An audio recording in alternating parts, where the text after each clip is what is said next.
पढ़ने जा रहे हैं वो क्या है, संबंध। क्या है, संबंध। रिलेशन होते क्या है, यदि ए और बी दो कोई समुच्चय हैं तब ए कार्टेशियन प्रोडक्ट बी के किसी भी उपसमुच्चय को ए का बी में संबंध कहते हैं। यदि ए कोमा बी इस समुच्चय आर का अवयव है तो कोई भी रिलेशन दे रखा हो ए कोमा बी क्या होता है, उसके लिए अवयव का काम करता है, तब इसे हम कैसे निरूपित करते हैं, ए रिलेशन बी लिखते हैं। क्या लिखते हैं, ए रिलेशन बी के रूप में लिखते हैं। अब निम्न उदाहरण से मैं समझाता हूँ कि ये मैंने डेफिनेशंस क्या लिखी हुई है। मेरे पास एक समुच्चय ए है जिसे 1 2 3 है। ए पे मैंने कार्टेशियन प्रोडक्ट बनाया जिसको मैंने आपको पीछे वाली वीडियो में बनाना सिखाया हुआ है। अब लिखा है क्रमित युग्म का पहला घटक x तथा दूसरा घटक क्या है, y। पहला घटक x है, दूसरा है क्या, y। अब मैं इन कार्टेशियन प्रोडक्ट के कुछ उप समुच्चय ले रहा हूँ। क्या ले रहा हूँ बेटा, कुछ उप समुच्चय ले रहा हूँ। तो यहाँ पर उप समुच्चय लिया है, एक वर्ड लिखा हुआ है कार्टेशियन प्रोडक्ट के उप समुच्चय। उप समुच्चय को हम रिलेशन बोलते हैं, क्या बोलते हैं, संबंध। तो मैंने क्या किया कि इसमें संबंध बनाने के लिए मैंने कहा बेटा ये आपका कार्टेशियन प्रोडक्ट है, इसमें से कुछ आप क्या उठाओ, रिलेशन उठाओ। तो आपने कहा कि किस तरीके के रिलेशंस को हम उठाएं या किस तरीके के पेयरों को हम उठाएं। तो मैंने कहा बेटा सबसे पहला रिलेशन आप वो उठाओ जिसमें y बड़ा हो और x छोटा हो। तो आपने सबसे पहला रिलेशन बताया जिसमें y बड़ा हो, तो आपने कहा कि सबसे पहला रिलेशन होगा 1,3। फिर आपने कहा 1,5। फिर आपने कहा 3,5। तो आपने देखा इसके बराबर, इसके अलावा तो कोई बड़ा है नहीं। दूसरा x = y जिसमें दोनों पेयर क्या हो, बराबर हो। तो 1,1। दूसरा क्या है 3,3। तीसरा क्या है 5,5।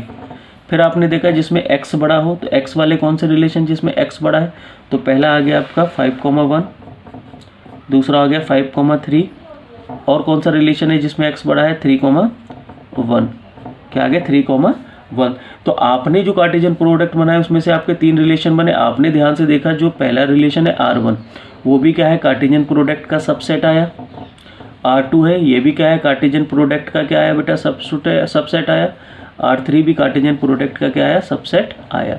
अब आपसे पूछा जाए कि किसी भी रिलेशन के लिए या किसी भी कार्टेशियन के लिए सबसे छोटा रिलेशंस कौन सा होता है, तो आप उसे बोलोगे रिक्त संबंध होता है। कौन सा, रिक्त संबंध, जिसे हम फाई बोलते हैं। तो सबसे छोटा संबंध को हम बोलते हैं रिक्त संबंध। क्या बोलते हैं, रिक्त संबंध। 1 मार्क्स में पूछा जाता है सबसे छोटा संबंध कौन सा होता है, तो आप कहोगे रिक्त संबंध।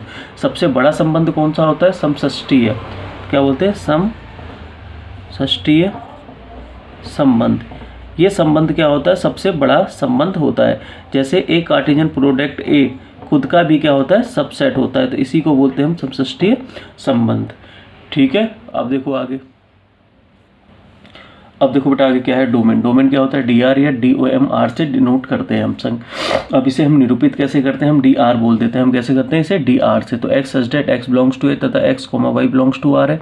जो पहला एलिमेंट x होगा वो क्या कहलाएगा, आपका डोमेन कहलाएगा। क्या कहलाएगा, डोमेन। जो कहाँ से लिया जाएगा, सेट A से लिया जाएगा। जो कार्टेशियन प्रोडक्ट आपके A क्रॉस A होता है या A क्रॉस B होता है, जो पहले दे रखा होगा उसका एलिमेंट क्या कहलाएगा, आपका डोमेन कहलाएगा। ऐसे परिसर आपसे पूछा जाए इसका परिसर क्या होगा, तो परिसर को R से डिनोट करते हैं, परिसर R। अब इसको कैसे निरूपित करते हैं, परिसर R को लिखते हैं y such that y belongs to B तथा x, y belongs to R। हमें कोई रिलेशन R दे रखा हो तो जो y एलिमेंट है, सेकंड पेयर, जो क्रमित युग्म का सेकंड एलिमेंट अवयव है, उसको हम क्या बोलते हैं बेटा, परिसर बोलते हैं। क्या बोलते हैं, परिसर। वो कहाँ से लिया जाता है, सेट B से लिया जाता है। अब मैं आपको एक एक एग्जांपल से समझाता हूँ। जैसे हमारे पास सेट A ये है, सेट B है। इन दोनों सेट पर मैंने एक कोई रिलेशन R अपने आप से बना लिया। ये कोई रिलेशन मैंने R बना के रखा हुआ है। अब मैं पूछूं एक रिलेशन R में डोमेन और रेंज क्या है, तो आप कहोगे जो पहले एलिमेंट है वो क्या है, आपके डोमेन है। तो 1 2 3। अब 1 को हम किसी सेट के अंदर 2 बार नहीं लिखते, तो 1 1 2 3 आया तो हम 1 2 3 लिख देंगे। तो हमारा डोमेन क्या हो गया, 1 2 3। आपसे पूछे परिसर क्या है, तो सेकंड अवयव को हम क्या बोलते हैं, परिसर बोलते हैं। तो इसमें भी A 2 बार आया लेकिन हम लिखते एक ही बार है, तो A B और C ये क्या हो गया, आपका परिसर हो गया। अब नेक्स्ट देखो क्या लिखा है, प्रतिलोम संबंध या इनवर्स रिलेशन क्या होता है। हमारे पास कोई रिलेशन दे रखा है, क्योंकि हमें पता है जो भी रिलेशन होता है क्रमिक युग्म में होता है। पहला एलिमेंट क्या होता है, डोमेन का। दूसरा क्या होता है, परिसर का। अब आपसे इसका इनवर्स पूछा जाए तो कुछ नहीं करना, जो ऑर्डर पेयर है इसके अवयव को आपस में इंटरचेंज कर दो, y पहले लिख दो x बाद में लिख दो। जैसे ये लिखा है मैंने, क्या लिखा है, y पहले x यहाँ पर आ गया, तो अब x जो हो गया वो क्या हो गया, y में ही बिलोंग कर रहा है, लेकिन वो डोमेन हो गया, और ये x क्या हो गया, रेंज हो गई, परिसर हो गया। तो इनवर्स में क्या हो जाएगा, डोमेन और रेंज आपस में क्या हो जाती है, इंटरचेंज हो जाती है। जो डोमेन होती है वो रेंज हो जाती है, जो रेंज होती है वो डोमेन हो जाती है। ठीक है, तो दोनों रिलेशन में ध्यान से समझो। यहाँ पर जो आपका क्या था, डोमेन था, वो यहाँ पर क्या बन गई, आपकी परिसर बन गई, रेंज बन गई। जो यहाँ पर परिसर था वो क्या यहाँ पर बन गई, डोमेन बन गई। अब यहाँ से आपसे ये पूछा जाए कि आर इनवर्स का इनवर्स करो, प्रतिलोम फलन का क्या करना है बेटा, प्रतिलोम संबंध का प्रतिलोम क्या होगा, प्रतिलोम संबंध का प्रतिलोम। तो जैसे आपसे कहा जाए आर इनवर्स का इनवर्स क्या होगा, तो आप जानते हो आर इनवर्स का इनवर्स क्या होगा, आपने आर इनवर्स है, जैसे ये आपके पास आर रिलेशन दे रखा है, मैं कहूँ बेटा इसका इनवर्स निकालो, तो आप इसका इनवर्स क्या निकालोगे, आर बराबर, मैंने कहा इनके अवयव को चेंज कर दो, ए पहले आ गया 1 बाद में आ गया, सी पहले आ गया 1 बाद में आ गया, बी पहले आ गया 2 बाद में आ गया, ए पहले आ गया 3 बाद में आ गया। ये इनवर्स आ गया, क्या आ गया बेटा, आपका इनवर्स हो गया। मैं कहूँ इनवर्स का इनवर्स फिर से कर दो, इस प्रतिलोम का फिर से प्रतिलोम करो, तो वो क्या हो जाएगा, आर इनवर्स का इनवर्स, फिर क्या आएगा बेटा, फिर 1a आ गया, फिर 1c आ गया, फिर 2b आ गया, फिर 3a आ गया। तो आपने ध्यान से देखा, जो ये रिलेशन पूरा बन के आया, फिर से क्या बन के आ गया, आर बन गया।